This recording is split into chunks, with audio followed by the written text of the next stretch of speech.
Jesus Christ. I'm so happy and blessed to be here in the midst of you all after a really, really long time. And I never imagined myself to be here on this stage. I was with the Sunday school for a lot of years. Now, if I have to say my testimony, I would probably stay here for like hours. We'll probably be here the entire night. But they gave me 5 minutes.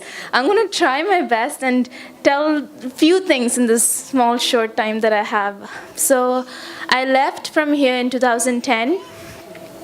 I went to Maryland, and I had a really good church there. I had really good members. It was a really good place. We had great fellowship, great worship sessions. Everything was just amazing. And then after like about a year and a half in Maryland, I moved to the Caribbean islands.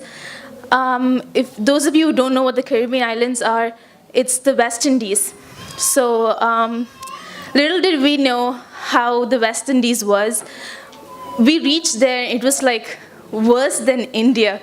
Oh my God, it was like slums, and it was horrible. The place is, it is very beautiful, but to stay there for a prolonged period of time, it's just impossible. So the first problem with that place is finding a church. We could not find a church.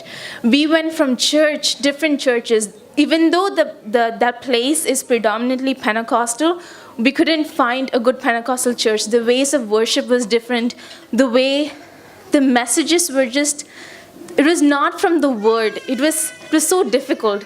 So being brought up in a church environment, being a pastor's daughter, being in such an atmosphere, for me to go there and have no church, it was horrible. That's when I realized the value of having a church. Here I neglected the fact that I had a church to go to multiple times a week. I neglected a lot of things. I neglected Sunday school, the fact that how important it was. But when I was there, I wanted to go to Sunday school so badly. I wanted to go back. MC Varghese uncle is not here, but he was my teacher for like my senior years, and he's the one who guided me through a lot of things. And you know, when I used to sit there thinking why I have no church, all those things that I learned in Sunday school, all those things that I learned in churches, everything used to just keep coming up, you know. And so the months went by, and finally I came home here to Doha. And the Lord spoke to me, and he was like, I want you to start a prayer group in your school. I started laughing, and I was like, no, I'm not going to start a prayer group. And then God just kept telling me, no, I want you to start a prayer group. So I was like, yeah, we will see. So I went back to the Caribbean islands, and God kept pushing. He just kept saying, no, I want you to start a prayer group. And I was like, God, I cannot start a prayer group. I cannot preach. I cannot lead. I cannot sing like that. I'm not going to start a prayer group.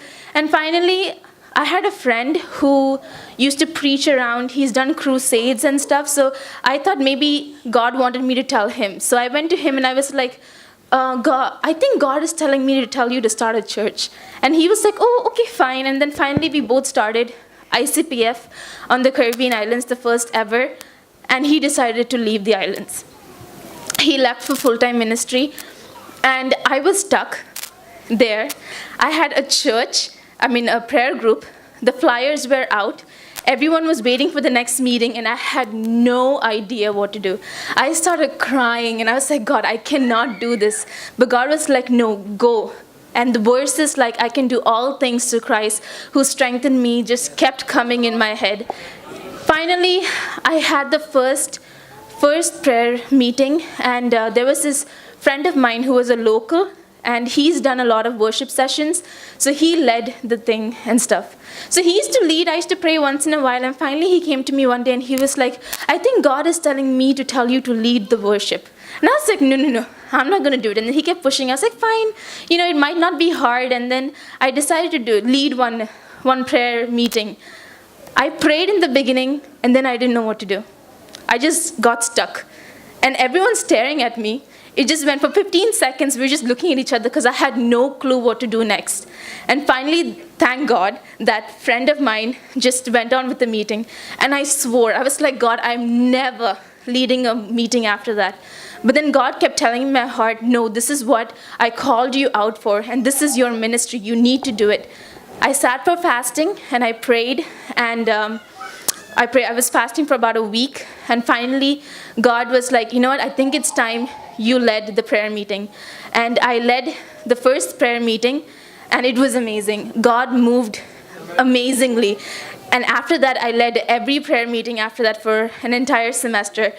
I saw how much that small prayer group grew. There were times when I just wanted to give up on that prayer group, because there were days when just 2 students came for that prayer group. Just me and those 2 students. That's it.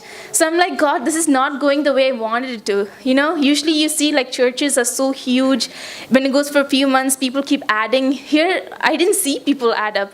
So I thought maybe this was, you know, the end. Maybe it was over.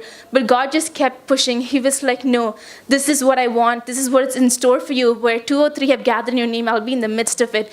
This went on, and finally, I left the island after 2 years, and when I left, there were about 15 plus students in the prayer group, which was amazing. And it was not just Indians. We had Nigerians, we had Asians, we had locals, we had North Indians, we had South Indians. It was like a glimpse of heaven. In heaven, when we go, it's not just Malayalis in one group, and it's not just like Americans in one group. We all will be worshiping together, and to see that in front of my eyes, it was amazing. And that is how God brought me up in that kind of situation. So I don't regret going to that islands where there is no age for drinking, there is no age for smoking or taking weed or marijuana or anything. Everyone's open to do everything. At 2 o'clock in the afternoon, you can see drunk people lying on the floor, and most of our patients in the hospitals are all intoxicated with alcohol. You know, in that kind of situation where black magic is predominant, to see a church, you know, to plant seeds for a church and see it grow into a small plant, it was just amazing, and God did marvelous works. Sadly, the ICPF could not prolong and go there because there was nobody I could hand it over to. We still have the prayer group, which is run by Nigerians, but it is not known as ICPF. So I still want all of you to pray that ICPF will still keep going. I'm not going back to the islands again. I'm done with that chapter of my life, but that seed is still planted on that island. And we all want it to see as it grown as a huge tree filled with fruits and stuff. So I want you all to still pray for it. And I cannot thank the church and Sunday school for all those values that was taught to me over the years, because it most definitely made my foundation when I had to lead those meetings. God bless you all.